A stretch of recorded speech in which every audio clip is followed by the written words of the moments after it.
It was a hot summer day in 1985 when something truly bizarre happened in rural Georgia. A black bear, weighing over 400 pounds, breaks into a storage shed at a lumber mill and consumes nearly $20,000 worth of cocaine. The scene that followed would leave investigators baffled, locals stunned, and the media scrambling for answers. This wasn't just any animal encounter. It was an event that defied logic and sparked debates about what really drove the bear's behavior. Hi everyone, you're listening to Thousand Fragments. The moment no one saw, the memory no one kept. I'm bringing it back. Drop a comment below and let me know where you are today. I'm all ears. And let's begin. The story begins in the small town of Lake City, Georgia, nestled deep within the heart of the American South. It's here that the Georgia Pacific Lumber Mill operated a bustling hub of activity, surrounded by dense forests and rolling hills. For most residents, life revolved around workdays filled with long hours under the sun and evenings spent enjoying the tranquility of nature. But on that fateful day, everything changed. When a routine call to the authorities turned into one of the strangest cases ever recorded. At first glance, the situation seemed simple enough. Employees at the lumber mill reported hearing loud noises coming from their storage shed late at night. When they arrived to investigate, they found chaos, shattered containers, claw marks everywhere, and signs of forced entry. What they didn't expect to find was evidence pointing to a highly unusual suspect, a black bear who had broken in and devoured massive amounts of cocaine stored inside. Yes, cocaine. The details emerged quickly. Investigators determined that the bear had stumbled upon a stash of drugs hidden near the property. Local law enforcement believed traffickers might have used the remote location as a temporary drop-off point before transporting the contraband elsewhere. Somehow, the bear managed to break through barriers, locate the drugs, and consume them without hesitation. By morning, the creature was spotted wandering erratically through the woods nearby, behaving in ways that left witnesses both terrified and confused. Let's rewind to set the scene. Black bears are native to Georgia, but encounters with humans typically involve curiosity rather than aggression. They're known to be attracted to food sources, especially sweets or high-calorie items. However, this case took things to another level entirely. How did a bear end up consuming such a large quantity of cocaine? Was it purely accidental, or could there have been more to the story? As days passed, questions mounted. Witnesses described seeing the bear staggering through the forest, its movements sluggish and erratic. Some claimed it appeared disoriented, almost like it was hallucinating. Others reported hearing strange noises echoing through the trees, sounds unlike anything they'd heard before. One local hunter even swore he saw the bear staring blankly at him, as if frozen in place, before slowly retreating into the brush. These accounts painted a picture of a creature deeply affected by its unexpected meal. Authorities sprang into action, deploying wildlife experts and forensic teams to analyze the scene. Initial reports suggested the bear ingested between 10 to 15 kilograms of cocaine, a dose so massive it should have killed any living being instantly. Yet, somehow, the animal survived. Biologists speculated that the bear's digestive system might have processed the drug differently, allowing it to endure despite the extreme toxicity. Still, many couldn't help but wonder, was this just biology at play? Or was there something else driving the bear's survival? Meanwhile, public fascination grew exponentially. Newspapers across the country ran headlines like "Cocaine Bear Roams Georgia Woods" and "Drugged Bear Baffles Experts." Television networks sent crews to cover the unfolding mystery, capturing interviews with locals who shared their shock and disbelief. A man named Bill recounted how his dog barked uncontrollably during the night, only to cower in fear when the bear appeared outside his home early the next morning.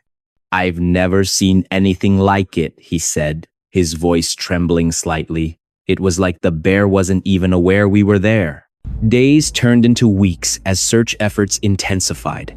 Helicopters scoured the skies, while ground teams combed through the thick underbrush. Despite these efforts, the bear remained elusive. Then came the twist. Months later, a group of hunters discovered the bear's body deep within the wilderness. Autopsies revealed traces of cocaine still present in its system, confirming the earlier reports. But what made this discovery even stranger was the condition of the carcass. It appeared relatively intact, with no signs of predation or injury. Why hadn't the bear simply wandered off and died somewhere untraceable? And why did it choose this particular location? This revelation prompted renewed scrutiny of the events leading up to the bear's death. Could the animal have been lured to the storage shed intentionally? Some theories suggested human involvement, either accidental or deliberate. Perhaps traffickers discarded the drugs carelessly, unaware of the consequences. Or maybe someone tampered with the bear, using the drugs as part of an experiment gone wrong. Whatever the truth, the incident left lasting questions about the intersection of wildlife and criminal activity. Fast forward to modern times, and technology offers tantalizing possibilities for unraveling secrets long buried. Advances in artificial intelligence now allow researchers to analyze vast datasets related to similar incidents, flagging patterns previously overlooked by human eyes. Brian Carter, a programmer turned amateur investigator, developed a program capable of cross-referencing animal behavior with environmental factors. His findings suggest that bears exposed to certain substances exhibit predictable yet alarming behaviors. Could this knowledge have helped prevent the tragedy back in 1985? Social media platforms buzz with theories, some credible, others far-fetched, yet all contributing to a global conversation about justice and accountability. Online forums dedicated to true crime and wildlife mysteries attract thousands of participants eager to piece together fragments of information. Among them is Amanda Grant, whose analysis draws parallels between the cocaine bear case and other instances of animals interacting with illicit materials. Her insights prompt authorities to revisit old leads, searching for connections once dismissed as coincidental. But here's where the story takes a darker turn. Forensic genealogy techniques identify genetic material linking the bear to a distant relative living near the area decades ago. Investigators trace these connections back to individuals involved in organized crime operations during the same period. While circumstantial, the evidence generates renewed energy within ongoing investigations. Are we looking at isolated incidents or part of something larger? By 2023, significant progress has been made in understanding the broader implications of this case. Forensic anthropologists work tirelessly analyzing remains recovered from remote locations where similar tragedies may have occurred.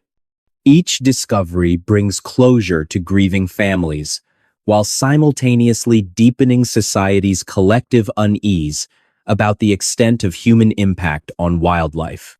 Public memorials erected in honor of victims serve dual purposes, commemorating lives lost and warning future generations against falling prey to similar ideologies.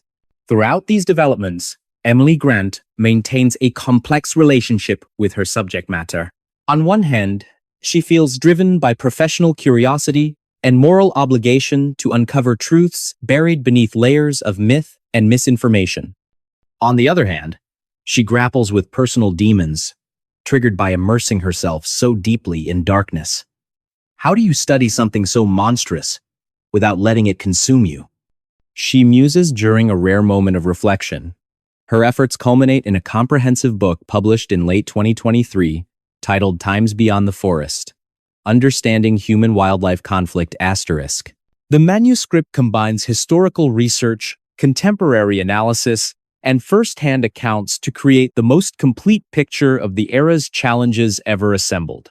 Yet, despite all the revelations and advancements, fundamental questions remain unanswered. What exactly caused the bear to act as it did? Can anyone fully comprehend the depths of such depravity, whether human or animal?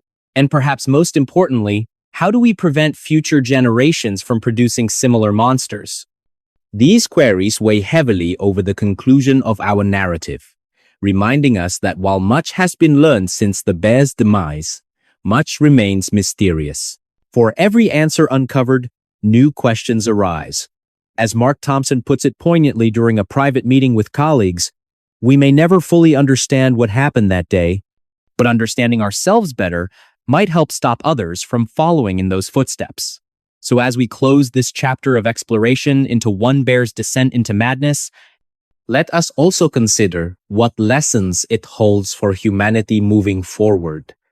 Because only by confronting our darkest fears can we hope to illuminate paths toward light and redemption. Or will the shadows always hold sway, reminding us of the limits of human understanding? Now, imagine yourself walking through the woods after hearing this tale.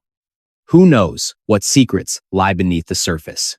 And remember, while stories like the cocaine bear may terrify us, they also remind us of our capacity to overcome adversity.